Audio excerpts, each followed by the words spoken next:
This is KLEAN Radio. Welcome, everybody out there listening to KLEAN Radio. In studio tonight with me is my co-host, Andrew Spanswick. Good evening, Judah. How are you? I'm great. And Andrew is not only the owner and the operator of KLEAN Treatment Centers, but he's been helping people for quite a long time. And I don't want to say the amount of years, but because I keep getting it wrong. Because I keep getting it wrong, and it's been a long time. And we have an amazing guest tonight. We have Dr. Paul Chabot in. He's running for Congress in California's 31st Congressional District. He's an Iraq War veteran. He worked under the Clinton administration, the Bush administration, and he got sober at 12 years old. And before we get to him, quickly, I wrote a story this weekend. By the way, go to facebook.com/KLEAN Radio. Our hashtag tonight is Big Picture. Go to @KLEAN Radio on Twitter. I wrote an article, Andrew, about getting sober when I was 22. And I was at a meeting, and this guy goes to me. He goes, "Judah, what is it that you want out of life?" And before I could answer, he goes, "Shut up. You just be cutting yourself short." And how true it was. You know, when I was 22 years old, I couldn't have seen the bigger picture. And just like, you know, so many people we know and so many people that are struggling out there, that are in addiction, that are in the grips, or just newly sober, you can't see how good it's going to get, how big it's going to get. And it gets big. And it doesn't, you know, a lot of it is the promise of things getting bigger, but a lot of it's also about things just getting better. Oh. You know, I mean, sometimes Right. the small things can be the incredibly big things. Hey, you know, things is simply like being able to wake up and not feel sick. You're completely 100% correct. It's this, you know, I always say when people are looking for these spiritual experiences, I'm like, did you fill up your gas tank? Yeah. You know, Have you opened your mail? Have you opened your mail? Like we discussed, these are spiritual experiences and spiritual awakenings for drug addicts. So if you're struggling out there tonight, no matter what you're going through, there is help. And there is a bigger picture. When we talk a lot about our moms, and we're very close with our moms and our families, and they saw it, you know, and so give us a call. The number is 800-222-5222. That's 800-222-5222. Like I said, if you're out there and you're struggling, you don't need to do it anymore. And we have an amazing guest in studio tonight. A couple weeks back, I was listening to a radio show on a different station, and I heard this guest on, Dr. Paul Chabot, who's running for Congress, talking about getting sober at 12. Right. And so as I've been telling people, we have this amazing guest in this week. We have this congressman. He got sober at 12. People are looking at me going, "He didn't get sober at 12. What are you talking about?" And I'm like, "No, I heard the interview. He got so." So I start questioning myself. Did I really hear this? Is it being said correctly? And everybody, even my mother said it to me on the phone. And I'm trying to explain to her. And you know, and the youngest person I had ever heard was 13 when they got sober. And I go, I know I heard him say this on the radio. Please God, let him say this on the radio. And with that, I'm going to let him tell you that for himself. It's Dr. Paul Chabot, future congressman. Welcome to KLEAN Radio. Thanks so much for having me here tonight. Yeah, I'm 12 years old, so I'm now 40. And so 28 years of strong sobriety. It's been a difficult, bumpy road, some parts of those times. And I'll tell you, I'm blessed to be here to communicate with your listeners, because I think, you know, this is where the rubber meets the road. Speaking at NA and AA meetings, when I had a chance traveling across the country, I drop in, and you know, something I've always said is some of the most genuine people I've ever met have been in those meetings or have been in recovery. And so this to me is probably one of the most important aspects of my life, which is getting a chance to tell my story and to be here with you all and reach out. So what is your story? Let's hear about this 12-year-old recovery story, because everybody's like, you know, 12, really? Like, when did you start, 6? Yeah, it's crazy. I've got, 4 kids, ages 7, 6, 5, 4, and 1. And so I look at, my oldest who's 7, and my gosh, soon to be 12 in a few more years. I look at kids who are 12 today, thinking I was really that young. So I can understand why it's hard. But, for parents and others out there, let me just say, you never start soon enough. I started getting in trouble when I was 10. Typical story of a parent in their 80s in California. Parents get divorced, single mom working at home, long jobs, long hours. And if you don't have the right supervision in the home, then the community becomes your parent in a way. And if the community's got problems, well, then it's pretty easy for a kid to fall into those problems. So, I was doing pretty good. I had 3 paper routes helping to support the family, going to school, not doing too bad, but then was introduced to alcohol and marijuana, and it took my life down a slippery slope pretty quick. Grades began slipping in school, fighting. Just things were going down south pretty quick. And like how you both recognized your moms, same with me. Single mom, God bless her, and recognized I had a problem, knew, the cops were taking me home at all hours, and gave me a choice. She drove me to a juvenile hall facility and showed me what that looked like with the barbed wire up top, and took me to a youth rehabilitation program that she sought out, and really gave me the option. And after about a week, was there a history of addiction in your family? Yeah, alcoholism. So it took you pretty quickly. It was very much a genetic sort of response. Absolutely. Yeah. And Andrew, I want you to explain to people, because a lot of people that are listening, you know, that we don't always know this. It's not about the length of time you used. Yeah, I mean, there's different types of alcoholism, and there's been a lot of debate about this, actually. Some people don't believe that there are different types. It probably all is the same base illness, but there's different types of progression into the illness. Some people are more genetically predisposed to becoming alcoholic very quickly and developing alcoholism, and some it takes many years of progressive drinking before they have the full ramifications of alcoholism. So doesn't mean that you don't end up in the same spot. It just means that how you get there is sometimes different.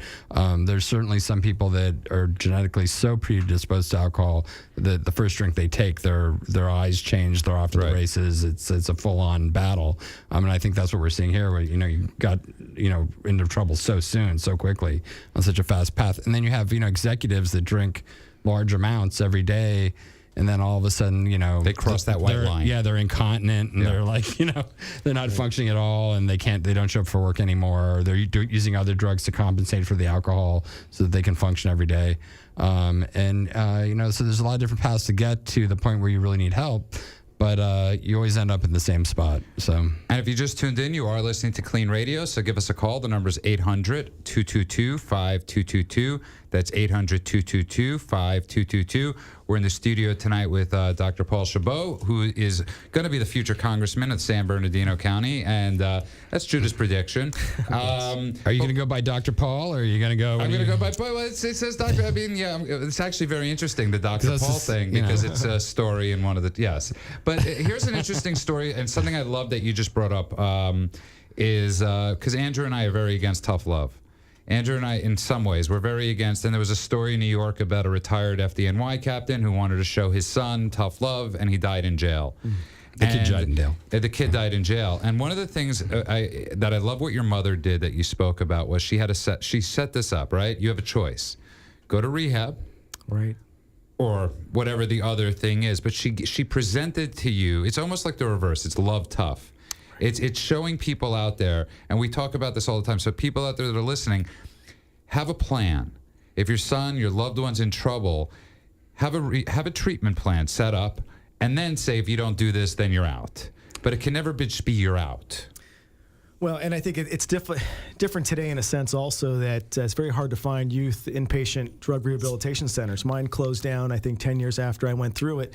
Very successful program for myself, but I get asked all the time now when I travel, and it's very difficult. We actually had last on, Andrew was out of town, but we had Destinations in Recovery, who is a treatment center.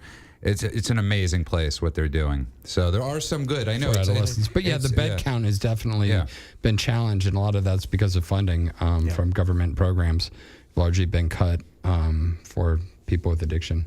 Absolutely. So what happened? So you got sober. You're 12 years old. You go to rehab. Right. What's life like after?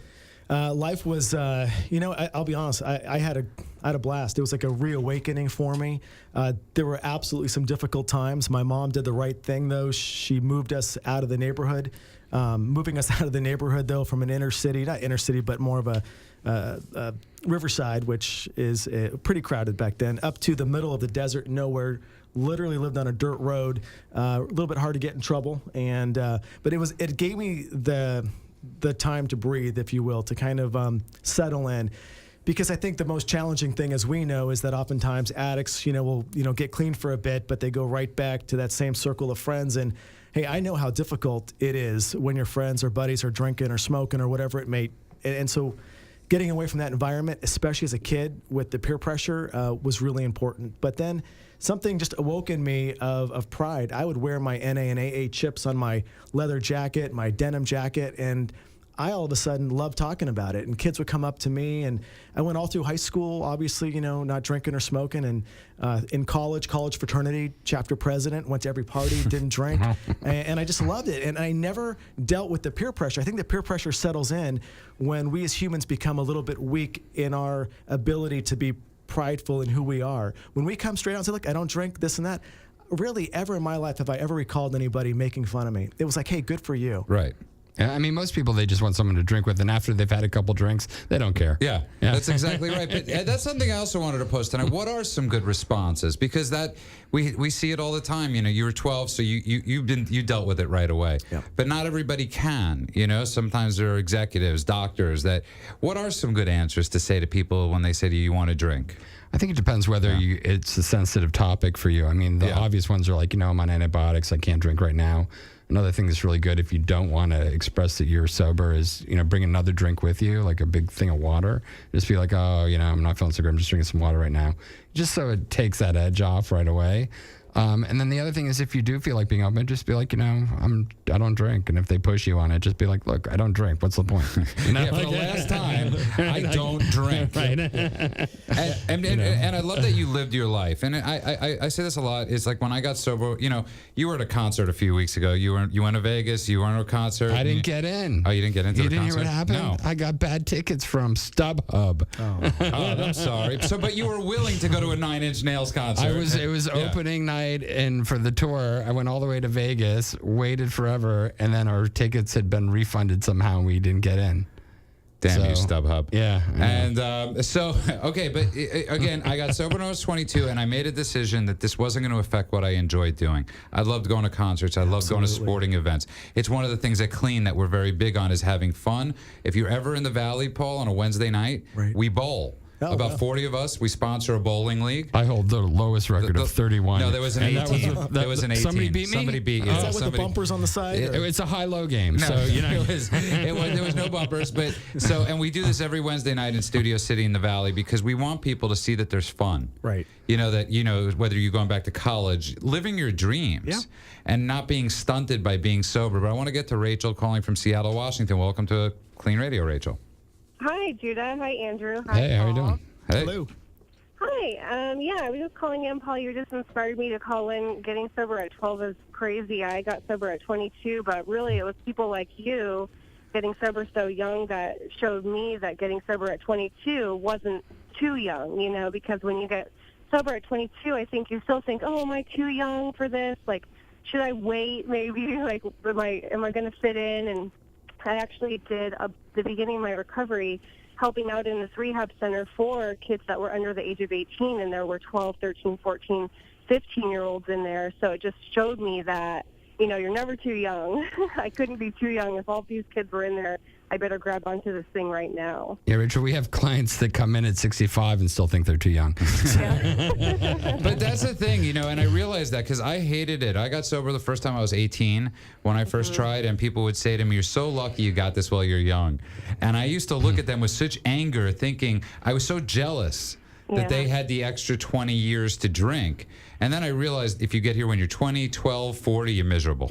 Yeah, I've had people tell me, you're so cute. Oh, you're so cute. You got sober so young. And it almost gets minimized sometimes. And people have to be careful when talking to young people, saying, I spilt more than you drank. And these things you hear. Because it's like saying to somebody when they're 17 and they break up with a girl, it's okay. You're just 17. But it could be the worst pain of your life. Some people get married to people they meet when they're 17. That's exactly right. So, and I just don't think you've gone through as much in your life at that time, so it is a huge deal. It's a huge deal to get sober when everybody around you is most definitely not.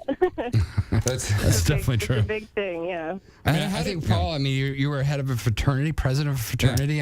You must have been doing a lot of interventions, I would imagine. I was always the DD, as you could imagine. Right. That was pretty much the hat I wore. However, being president of a fraternity and having the guys elect me, and this was a typical national fraternity, Sigma Phi Epsilon, one of the largest in the country. And, there was never the pressure inside of a Greek system. And I think it's just because I was very, just, again, proud of it. And I've always been proud. I've, been in law enforcement 19 years, reserve deputy sheriff, and I've always just taken that pride to a conversation with other people who are sort of on the fence, letting them know that, this is a absolute tough road. Unfortunately, the numbers are stacked against us in recovery. And young kids today, I think it's 1 out of 5 in high school today are using, which is a pretty sad number. So we've got huge challenges in front of us. We need more role models.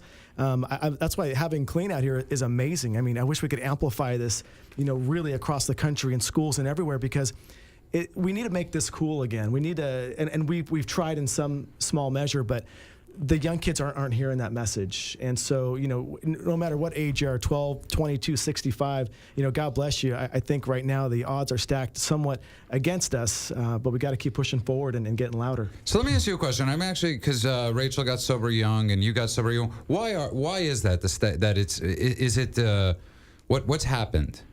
Well, I think, today there are not a lot of good role models out there. I think today, oftentimes parents are the problem. When we would take kids home late at night, the parents would say, not my kid. How can my kid be doing this? So we've got the denial.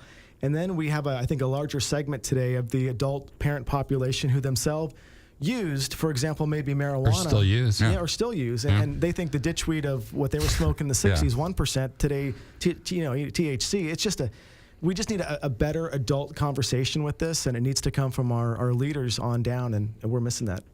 Yeah, and I do think it is really glamorized, I mean, I don't come from a family of drinkers, so what I wanted was to look like these adults that I thought looked so cool. They were drinking, having fun. I do think it's glamorized, and then nowadays they just have so many new things to try. I mean, it's not just marijuana, ecstasy, cocaine. Well, it's something new every day. So many things, there's so many things to try, and I think kids are naturally curious, and they just want to try these things. And a lot of them, maybe their parents did do stuff, and they want to try things their parents didn't do, and go that next step. So.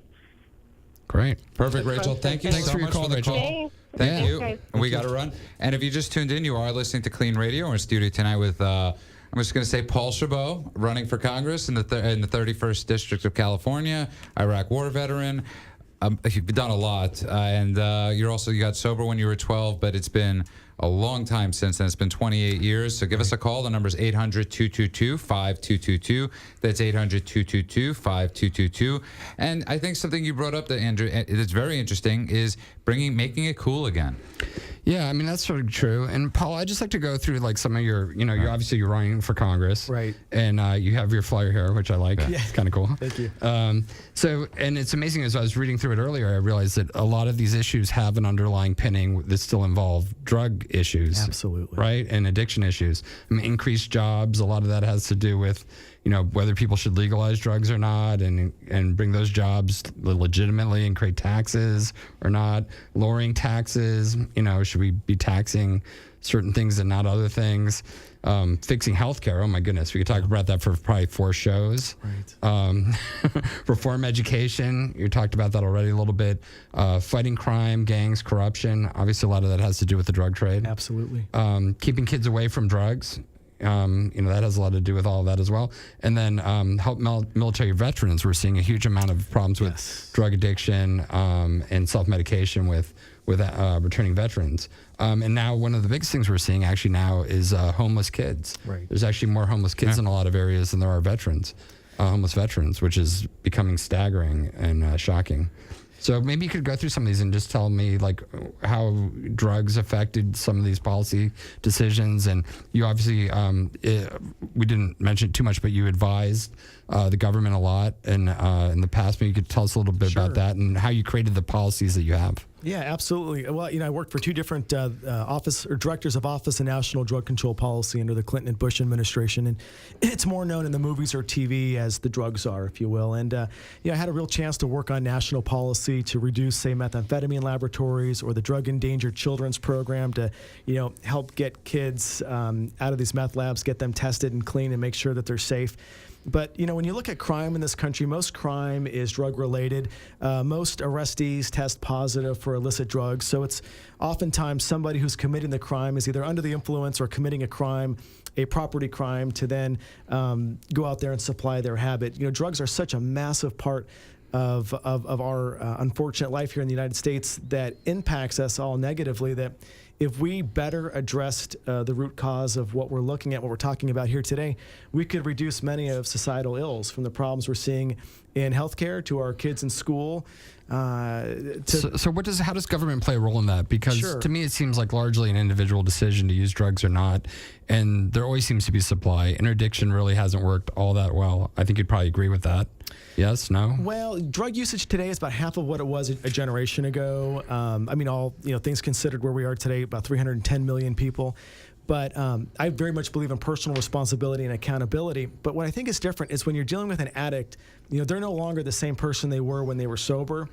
And so having seen people participate in the drug court program or get sober and then do real well and succeed and a year later, I think is really refreshing. So I believe government absolutely has a role for policy and laws, but within that, we should be looking at the drug problem more as a cancer and not a war. This is something that we can treat through education, prevention, treatment, enforcement.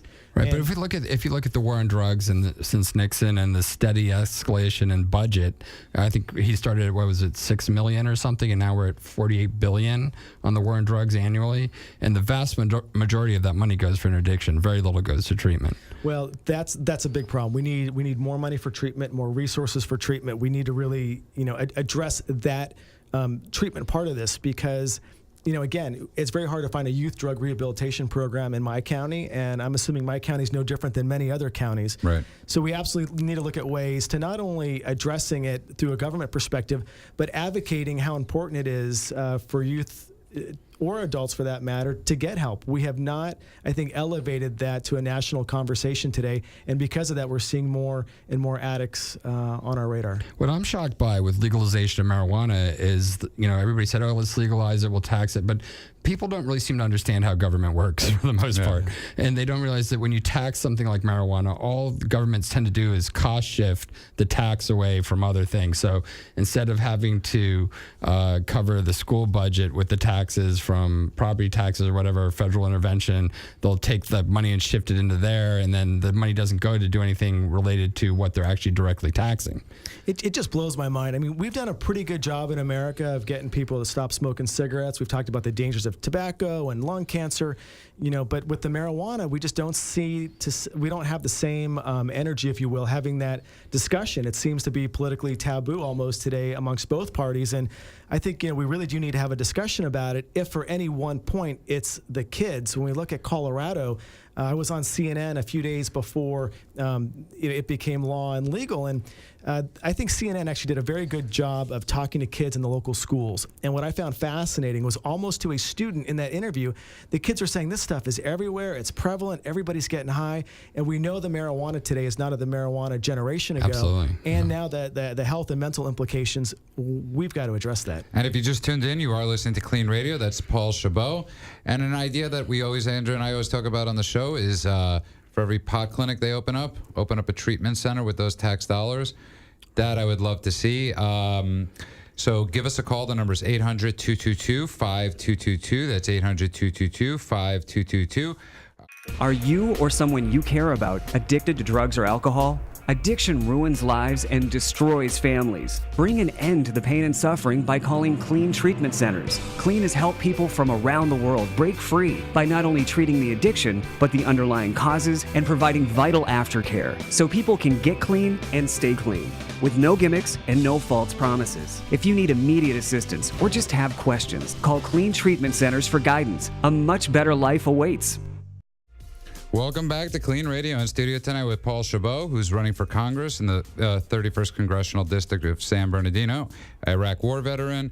He's written a book called Eternal Battle Against Evil. He said, don't leave that book if kids are around. And, that's right. And but one of the things we're talking about tonight, you got sober at the age of 12 years old, which is possible. I think it's important to tell people, no matter what age you're at, it's time to get sober. Yeah.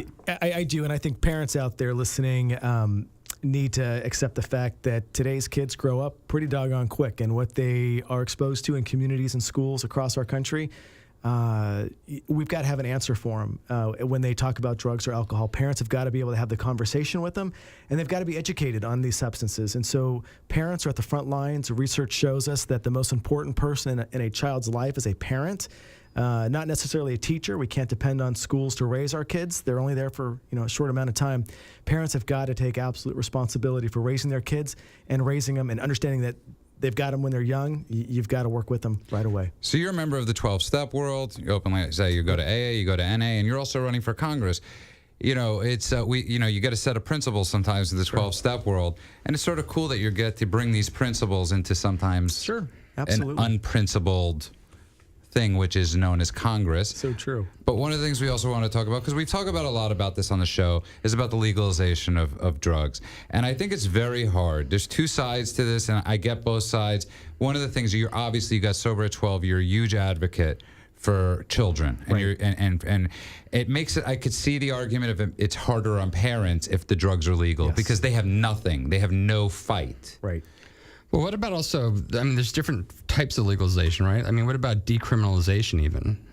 We have all these people in prison for minor drug offenses. Right, right. So here, absolutely great point. I want people to get treatment. I don't want to see lower level offenders in prison. I was a huge advocate, having learned of it, the drug court program. We've got the adult drug court, youth drug court. We've got drug courts on tribal territory. I think it's a very successful model for helping addicts, because there is a mandatory random drug testing, get a job, and pieces to put their lives back together from how it broke apart. So I very much am for putting, drug dealers and drug traffickers behind bars. But for the low-level, offenders, the addicts, we need treatment. And if they're in jail right now, then the question is, what kind of treatment are they getting in our system today? And I'm very concerned that we don't have a very good treatment system. I don't think we have any treatment system in our country. Well, we have a very poor one. I mean, we have things. There's one psychiatrist for every 200 plus prisoners with mental illness in prison. I mean, that's crazy. And we've deinstitutionalized all the mental health hospitals. We have 90% less beds than we had in 1950. Yeah, and I worked in our prison system. I was a state parole board commissioner 3 terms under the governor, so I've had a chance to see just how big our prison system is, and I think how largely ineffective we are at the rehabilitation aspect of that. But also, having been in our prison system, I never came across a low-level offender. Those were pretty much at the county jails. Our state prison system was filled largely with 186,000 many very violent, tattooed head-to-toe felons in our prison system. So we need to look locally at our county jails, get these kids, young adults, the first time that they get caught up in this, and get them on the right track rather than kicking the can down the road. How irresponsible, though, is it? And when we've spoken about this on the show about with regulation, right? We want to just say it's legal. Let's just make pot legal without thinking of any of the other consequences that are going to come from this. And again, it's like, and then you hear people say, well, what about alcohol's legal? For me, here, one of the biggest problems is that like everybody's so polarized that nobody sees that there's something that you have to do that's somewhat in the middle. Yeah. So, like there are public health models where you actually engage addicts and they're not scared to death to get help. And there's some pretty wild ideas out there, in Vancouver and Canada, for example, they have actual shooting galleries where they provide nurses where people can actually shoot up, and it saves a lot of lives. And they started that because heroin became so prevalent in Vancouver that people were overdosing at really high rates. But you look at Portland now, where we broadcast and where we have treatment centers, the youth that are dying up there, it's terrifying. It's terrifying. Yeah, I mean, there was some stat, I think they just had it on Drugs Inc. the other night, that Portland has 2 heroin overdose a day, and with people under 32. And it's something we were talking about last week, because we had Destinations in Recovery, which is a youth adolescent treatment center. And one of the things I was saying to parents out there is there's this myth that these parents don't care. There's this myth that, the kids, maybe there are a couple bad parents, but for the most part, these kids have parents that are worried to death, that don't know what to do with their kids. Yeah, and I think not only not know what to do, but not know what to say. Yeah. I mean, how do parents know what GHB, ketamine, MDMA is? So, parents might know the basics on alcohol, tobacco, and pot, but when you get into all the synthetics today, and heroin use is making a huge comeback today in our nation, startling numbers, and again, I think very little resources out there for parents to reach out to get the facts to educate So let's kids. talk about your you're for keeping heroin illegal. Yes. Right, and not selling it even in a regulated way. Right. And yet we know our streets are flooded with it, and we're spending $48 billion or so, right? Is that the correct number, I think? I don't know what the number is, I think but the federal government's spending about $48 billion on the war on drugs. Obviously, it doesn't work, right? I mean, anybody that wants heroin can get heroin. Well, I mean, I think right now we just gotta. Well, if we look at heroin, we can look at where it comes from. We were actually doing pretty good work in Afghanistan a few years ago, but that's all gone to the far side now. There's rumors out there, and maybe you can tell me whether these are true or not, but I heard that troops were actually told not to destroy opium fields because it would upset the cultural balance in Afghanistan, and that's what the villagers depended on. And if you killed them off, then the Taliban would want to come in and control and have more control, because they would let the villagers grow opium. I mean, it might. I don't poppy know. plants. I know that DEA was working inside Afghanistan. I mean, it might sound logical from a PR perspective, but not from a drug trafficking health crisis. We should go at the source of it. When we look at our drug cartels today, and I write about it in my book, my dissertation was on the Ariano Felix Drug Trafficking Organization.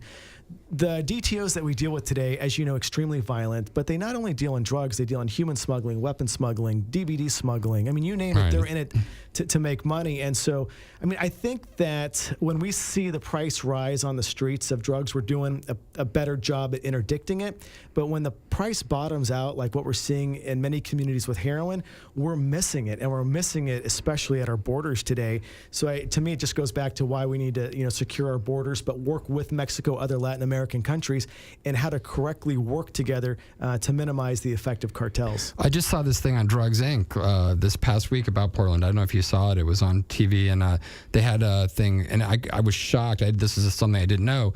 They had Mexican national drug traffickers. If they're caught in the U.S., they keep them for like 30 days and then deport them back to Mexico, and they just come back around again. Oh, we've got drug cartel leaders living in every single major American city. You just don't hear of the violence here because they're living here amongst us. They're spending their money.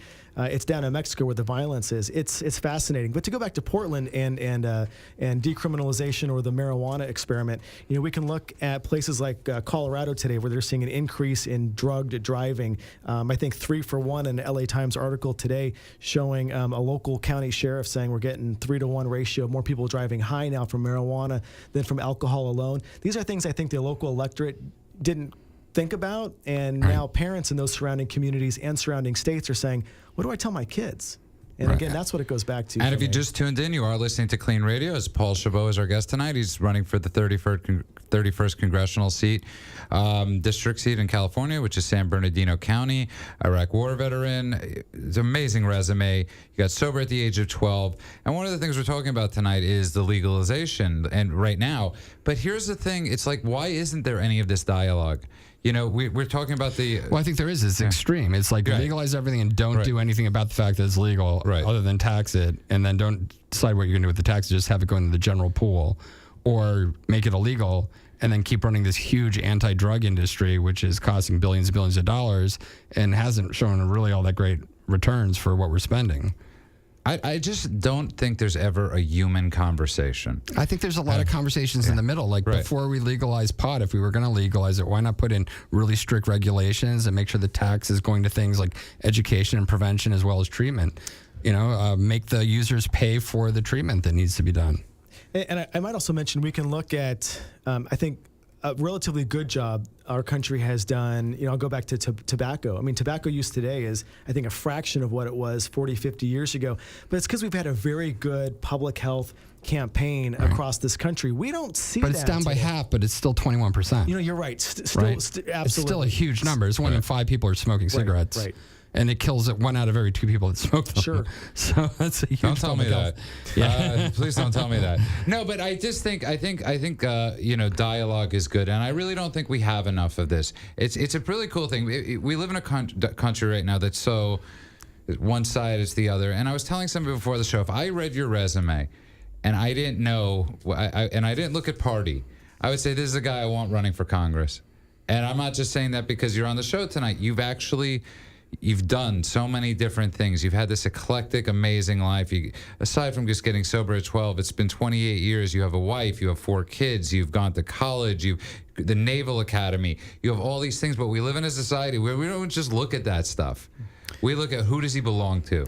Yeah, I mean, how does state and federal government actually have an effective role in the prevention and treatment of drug abuse? Because I haven't seen it ever happen. It does. Let me get to that question. I want to get to your point also for your listeners out there. If anything, I hope I can be an example that you can go through trouble in life, no matter what age. You can go through, drug rehab, and it doesn't mean that your life is then defined by that circumstance. You have every ability in your life to make your life what you want it to be. You just got to stand proud on the fact that you've come through what I think is one of the most challenging things in life, which is addiction, which is why when I, talk to other addicts or go to NA and AA meetings, to me, those are survivors, some of the most genuine people out there who have come through something that is so difficult. And you have an amazing story to tell where other people will look to you, they will respect you, they may trust you, but you have a new mission in life having come through this. So don't in any way feel that your life is diminished having gone through treatment or being in treatment. We are, as I tell my fellow vets coming back from Iraq, 1 in 4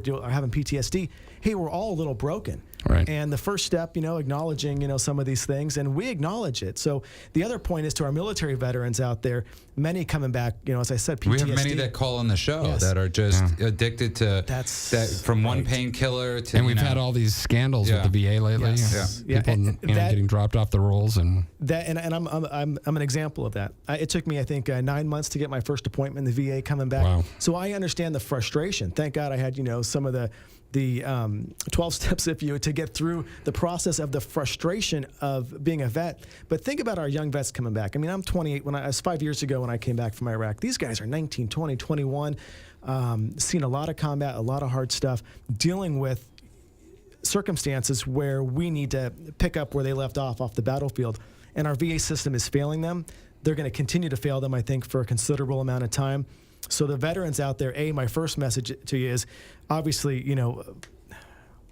don't look towards the VA as your savior. Look at it as one resource, but look to your community groups, your American Legion, your VFWs, your AMVETs, but also be cautious of the fact that the slippery slope of trying to deal with the pain could lead you to the bottle, prescription pills, prescription drug abuse, or worse, suicide. And we know that's a big impact for our community. So be aware of the dangers out there and ask for help now. There are 1-800 numbers immediately for your access. So, God bless you. Stay the path and one day at a time. What do you think's so dysfunctional about federal government? And you're going into federal government. Yes. I assume you're going to get elected by being on our show.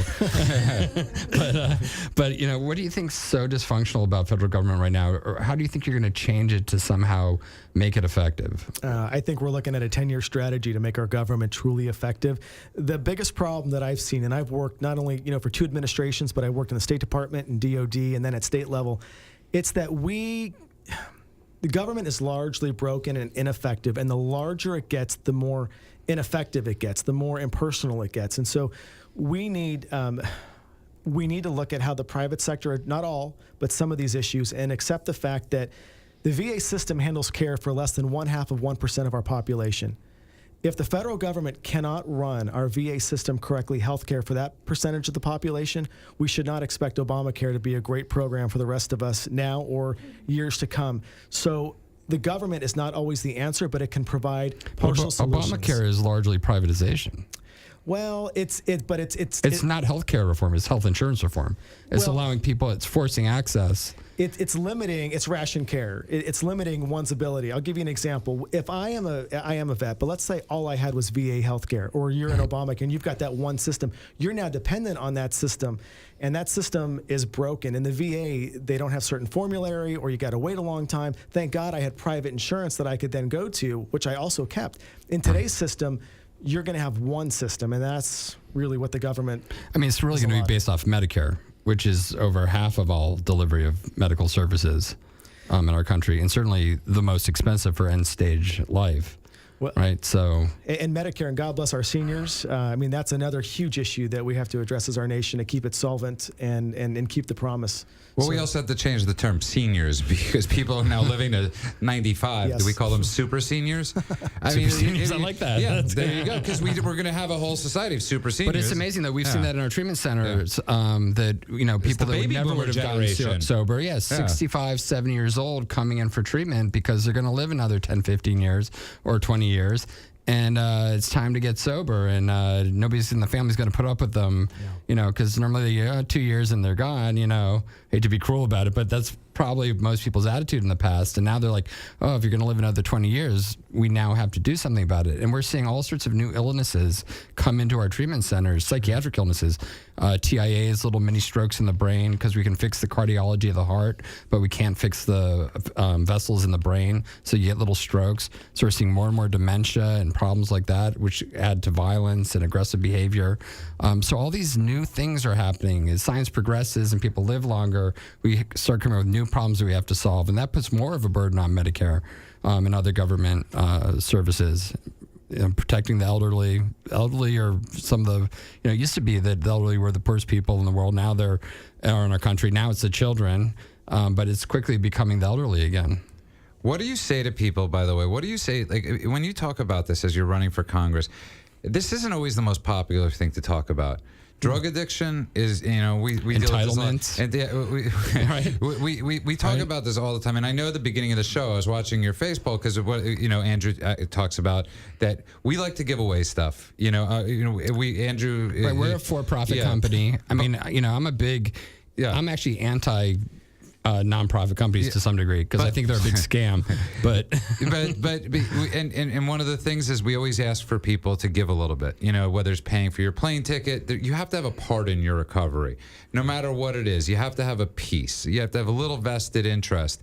But what kind of reaction do you get from people when you talk to them about this? It's surprising. I've only had 1 or 2 negative reactions about my recovery, and that's from people who have been straight edge, if you will, all the way through life and never experienced it. Hey, God bless them. They didn't fall down that slippery slope, but I did. And my message is, I'm surprised if there isn't a single person out there who hasn't had this come across them. We all know somebody today who's died due to a substance abuse related incident or happened close to ourselves. So we deal with it now, or it's going to catch up to us at a later point. And it's such an important part, I think, of society and working on this particular issue that it really should be political, if you will, but unfortunately it has become political. This really is about, I think, the family unit and the children and the youth.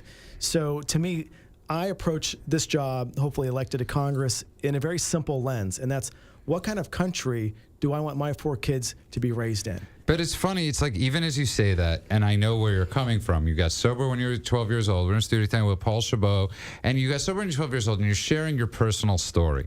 Right? It's like very 12-step style. You're sharing this experience.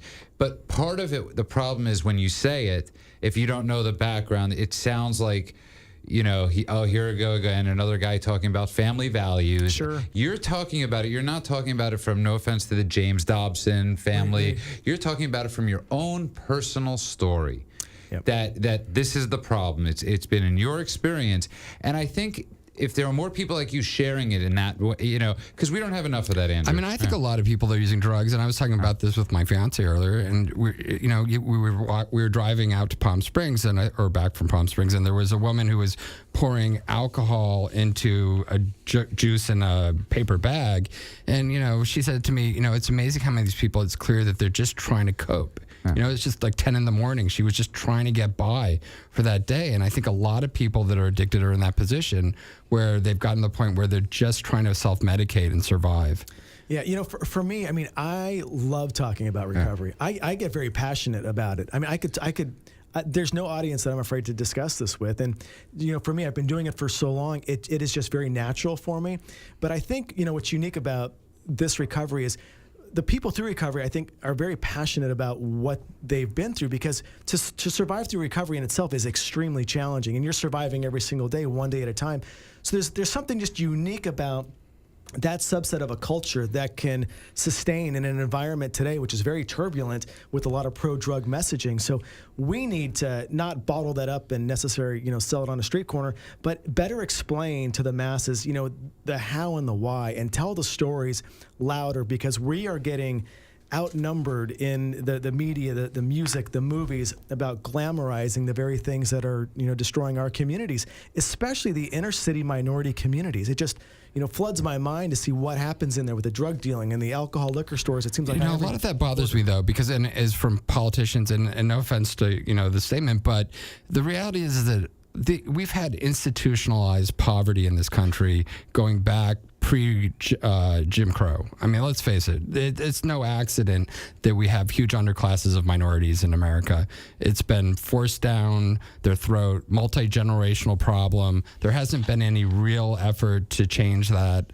Most kids that are growing up in poverty today in the inner city really have no hope. I mean, you look at Detroit. I mean, it looks like a bomb hit the place. Right. So what do you tell someone? What is the government actually going to do you said you have a 10-year plan. What can the government really actually do that's effective to change our culture?